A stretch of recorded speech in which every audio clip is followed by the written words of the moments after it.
बांग्लादेश के विदेश मंत्री भारत की यात्रा पर आ रहे हैं और दोनों के बीच में संबंधों का एक नया अध्याय शुरू हो रहा है कि अभी पिछले दिनों बांग्लादेश ने कुछ ऊटपटांग हरकतें की थी।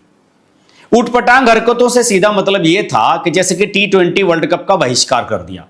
बांग्लादेश और भारत मुमकिन तौर पर एक अहम मायदे के करीब पहुंच चुके हैं और बांग्लादेश के वज़ीर ख़ारजा का आने वाले दिनों में इंतहाई अहमियत का हामिल विजिट भारत में होने जा रहा है और ख़बरें ये भी सामने आ रही हैं कि भारत, अमेरिका और बांग्लादेश क्या एक नया इत्तेहाद बना सकते हैं। और वो ये है कि इंडिया और ढाका की जो टाइज़ हैं वो बहुत स्ट्रेंथन हो रहे हैं। वो कैसे स्ट्रेंथन हो रहे हैं कि इससे पहले हमने आपको ये बताया था कि जो इंडिया है उसने काफ़ी चीज़ें ढाका भेजी। अब ये हो रहा है कि जो ढाका के यानी बांग्लादेश के फॉरेन मिनिस्टर हैं वो इंडिया पहुंच रहे हैं और इंडिया में जो है वो उनकी बातचीत होगी, किसके साथ मुलाकात होगी, डॉक्टर जयशंकर के साथ। अपने बांग्लादेश क्रिकेट बोर्ड को for not participating, that is also a reality. So what is happening is that Bangladesh में ये जो आप इलेक्शन की आउटकम देखें, that is a Muslim country, that's an Islamic country, that is a reality. Let's accept it. But the way they rejected Jamaat is that उनको लगता है कि this is not what we want. वही बांग्लादेश जिसके बारे में हम उठते बैठते बात करते हैं और हमारा कहना है कि जी वो तो हमारा ही एक हिस्सा है और ये तो वापस हमारे पास आ गए। और जब शेख हसीना की गवर्नमेंट गई तो हमारे यहाँ से लड्डू बांटने से हमने जरा भी हिचकिचाहट या थोड़ा सा भी हम रुके नहीं और हमने बहुत खुशी के साथ खुशियां मनाई और बताया कि जी उनकी गवर्नमेंट चली गई। कि साहब आपने IPL से हमारे एक खिलाड़ी को निकाल दिया इसलिए हम T20 वर्ल्ड कप में नहीं आएंगे। मत आओ, कुछ फर्क नहीं पड़ा आपसे, भारत ने तो वर्ल्ड कप जीता। और इनका बहुत बड़ा फर्माबरदार बन रहा था पाकिस्तान। उसने भी धमकी दे दी थी कि हम भी वर्ल्ड कप का बहिष्कार कर सकते हैं, लेकिन औकात नहीं हुई बहिष्कार करने की, घुटनों पर आ गया। बहिष्कार करता तो बर्बाद हो जाता। जय हिंद साथियों, बांग्लादेश को इस बार फिर से अकल ठिकाने आ गई है। वो समझ गया है कि भारत कितना मदद करता है बांग्लादेश का। जब भी संकट आता है बांग्लादेश में तो वो देख लेता है कि संकट से पहले कोई देश उसे कितना भी कह दे, जैसे पाकिस्तान, लेकिन जब संकट आती है तो भारत जो है उसके सामने आकर मदद करता है।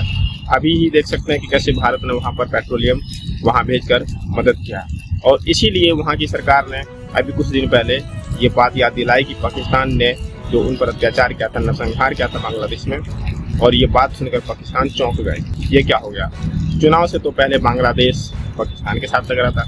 साथ में ये हम देख सकते हैं कि किसी भी पड़ोसी देश में चुनाव से पहले वो भले भारत के विरोध में कुछ कहता हुआ नजर आए, जैसे कि मालदीव इंडिया आउट के नारे लगाकर इलेक्शन जीता, लेकिन जैसे ही इलेक्शन जीतने के बाद की सरकार जो है वो भारत के पास आई, कहा ये सब तो चुनावी रणनीति होती है, ठीक है। और बांग्लादेश में भी यही हुआ, चुनाव से पहले भारत के विरोध में सबसे चल रहा था, जैसे ये चुनाव जीते और अब खबर आ रही है कि बांग्लादेश के फॉरेन मिनिस्टर वो इंडिया आने वाले हैं कुछ समय में और भारत के साथ जो समझौते चल रहे थे वो दोबारा से कंटिन्यू करेंगे। तो उसके बाद पाकिस्तान के अंदर ये तासुर ज़रूर मौजूद था कि अब पाकिस्तान और बांग्लादेश के जो ताल्लुकात हैं ये मस्बत हो जाएंगे, क्योंकि बांग्लादेश की अपनी जो आवाम है वो अपनी खारजा पॉलिसी से कुछ ख़ास खुश नहीं है, क्योंकि हमारा बहुत सा जो झुकाव है वो इंडियन साइड के ऊपर हो गया है और पूरी वहाँ से डिक्टेशन हमें मिलती है कि कहाँ पर आपने किसके साथ मायदा करना है, किसके साथ नहीं करना है, किसके साथ ताल्लुकात बेहतर करने हैं और किसके साथ नहीं करने। तो फिर एक अबूरी सेटअप आया। अबूरी सेटअप के बाद लोगों को ये खुशी मिली कि बांग्लादेश का जो रुझान है वो ज़्यादा चीन की तरफ हो रहा है, ज़्यादा पाकिस्तान की तरफ हो रहा है, दीगर ममालिक के साथ हो रहा है, इंडिया के साथ किसी हद तक जो ताल्लुकात हैं वो कशीदा हुए। लेकिन बांग्लादेश के अपने जो सहाफ़ी हैं जैसे कि माहिद इमरान साहब हों, ज़ाकरिया साहब हों, इनकी तरफ से उस वक्त भी ये कहा गया था कि ये जो अबूरी सेटअप डॉक्टर यूनुस साहब का है, इनकी मिसाल वैसे है कि जो नज़र आ रहा है वो है नहीं है और जो है नहीं है वो नज़र आ रहा है। उन्होंने इनके इस टेन्योर के अबूरी सेटअप के अंदर ये तज्जिया किया था और उसकी बहुत सी वजूहात भी बयान की थी, जो कि आज के इस व्लॉग में मैंने आपके सामने रखना है। मुख्तसर सी बात ये कि डॉक्टर यूनुस साहब ने चीन के साथ तो बहुत बड़ी बड़ी बातें की, पाकिस्तान के साथ तो बहुत बड़ी बड़ी बातें की, लेकिन जो मायदा है, एग्रीमेंट है, वो अमेरिका ही के साथ किया, ना कि चीन के साथ किया, ना कि पाकिस्तान के साथ किया। तो बाहर कुछ खबरें मैं आज के इस व्लॉग में आपके सामने रखूंगा, जो सूरत हाल मज़ीद वाज़ेह हो जाएगी कि बांग्लादेश का जो नया सेटअप है, जिसे अमूमी तौर के ऊपर शेख हसीना बाजी 2.0 2.0 भी कहा जा रहा है। ये क्यों कहा जा रहा है, डेवलपमेंट्स क्या हुई हैं, आपके सामने मिनोअंद रखने की कोशिश करेंगे और वीडियो के आखिर तक आपने ज़रूर रहना है। तो मामला ये है कि BNP की जो एक नई क़यादत आई, इस सियासी जमात की, तारिक रहमान साहब बांग्लादेश के नए वज़ीर-ए-आज़म बने। अपने काउंटर पार्ट के साथ external affairs minister of India doctor Jaishankar के साथ खलीलुर रहमान साहब जो है बांग्लादेश के फॉरेन मिनिस्टर, उनकी मुलाकात होने जा रही है। तो देखिए ये जो है ना, ये इसको आप हल्के में मत लें, क्योंकि इससे ही पता चल रहा है कि दोनों कंट्रीज़ के बीच जो टाइज़ हैं वो स्ट्रेंथन हो रहे हैं। जो रिलेशन ख़राब हुए थे, अब इसका मतलब है कि इंडिया बांग्लादेश के बीच जो रिलेशन ख़राब हुए थे सही हो गए हैं। तो फिर इसका मतलब है कि क्या पाकिस्तान के साथ बांग्लादेश के रिलेशन ख़राब हो गए हैं? क्योंकि पाकिस्तान तो ये कभी भी नहीं चाहेगा कि बांग्लादेश के रिलेशंस इंडिया से अच्छे हो जाएं। इतनी मुश्किलों से कर आके तो वहाँ पे वो उसके शेख मुजीबुर रहमान के खिलाफ इनकलाब लाए हैं जी। इनकलाब आया इतनी मुश्किलों के बाद, वो इतनी जल्दी जो वो ख़त्म भी करवा लें, सारे वो सफाया करवा लें, यानी कि पानी फेर दें उसके ऊपर। ऐसा हो नहीं सकता। तो बीच में जो है कुछ ना कुछ तो होगा, और उसमें जो है वो ये कहेंगे भाई ये कैसे आपकी तरफ चल पड़े। लेकिन देखिए ये बात ऐसी है कि जैसे कोई भी फॉरेन मिनिस्टर कहीं पे भी जा सकता है, हम बच्चों वाली बातें कर रहे हैं, और बांग्लादेश ने एक ना एक दिन इंडिया के पास जाना ही था, पहुंचना ही था।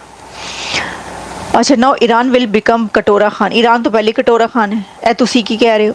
ईरान तो कभी मतलब कि हमेशा की भूपेंद्र, उनके ऊपर तो पता नहीं कितने अरसे की सैंक्शंस लगी हुई हैं। हाँ, पाकिस्तान की तरह मुहारक के सामने हाथ नहीं फैलाते थे, उन्होंने फैलाना पैना है। Entire Pakistan is actually Indian too. क्या एग्जैक्टली सही कह रहे हैं, वहीं से निकले हैं तो ऑब्वियसली वही हैं। और पाकिस्तान ने भारत से मैच भी खेला, और भारत ने उस कोलंबो में जाकर, श्रीलंका में जाकर कुटाई भी की। यह हाल तो पाकिस्तान का है। लेकिन दोस्तों, अगले सप्ताह बांग्लादेश के विदेश मंत्री खलीलुर रहमान भारत आ रहे हैं और एस जयशंकर से मिलने आ रहे हैं, हमारे विदेश मंत्री से। 8 अप्रैल को दिल्ली में यह मुलाकात होगी। ऊर्जा, जल बंटवारा, सीमा प्रबंधन, वीजा संबंधी जो दोनों देशों के बीच में ठहराव है, उन सब को बात होगी। और मैं आपको बता दूं कि वहां के जो PM तारिक रहमान हैं, वो भी जल्द ही भारत आ सकते हैं। खालिदा जिया के बेटे जो नए PM बने हैं वहां के, क्योंकि पिछले दिनों नरेंद्र मोदी ने उनको निमंत्रण दिया था कि उनकी पत्नी और उनकी बेटी के समेत भारत बुलाया था। भारत ने इस मामले को बहुत बढ़िया तरीके से हैंडल किया है। शेख हसीना के साथ जो अगस्त 2024 में हुआ था, उसके बाद से भारत ने इस मामले को लेकर समय समय पर अपनी रणनीति को बदला है। जब वो बुढ़ऊ था ना, नोबेल पुरस्कार विजेता मोहम्मद यूनुस वहां का CEO बना था। और साथियों, अभी कुछ समय पहले तक जो बांग्लादेश बहुत बेवकूफ़ी कर रहा था, उन सभी बेवकूफ़ी को ये दरकिनार करते हुए दोबारा से ये इंडिया का हाथ पकड़कर आगे बढ़ेंगे। इससे पहले इन्होंने जो T20 वर्ल्ड कप का बहिष्कार किया, इनको पता चलेगा कि इनसे सिर्फ इनका नुकसान हुआ। पाकिस्तान ने इनको बहकाया, लेकिन वो खुद T20 वर्ल्ड कप में भाग लिया और भारत के साथ तक मैच खेल लिया। तो बांग्लादेश इस बात से भी पाकिस्तान से चिढ़ गया कि ये क्या, हमें तो तुम बहका दी और खुद मजे लेने के लिए निकल पड़े, पर हुआ वहाँ भी इंडिया से हार के इनकी बेइज्जती। तो बांग्लादेश अब दोबारा से इंडिया के साथ जो है अच्छे संबंध बनाने की कोशिश करने के लिए इनके फॉरेन मिनिस्टर जो है इंडिया आ रहे हैं। और जाहिर सी बात है साथियों, भारत इस समय बांग्लादेश की अच्छे खासे मदद कर रहा है। जितना वो एक्सपेक्ट नहीं कर रहा था, उतना उससे ज़्यादा भारत इस समय इस संकट की घड़ी में अपना काम चलाते हुए बांग्लादेश जैसे देश की मदद करने पे कारू हो चुके हैं।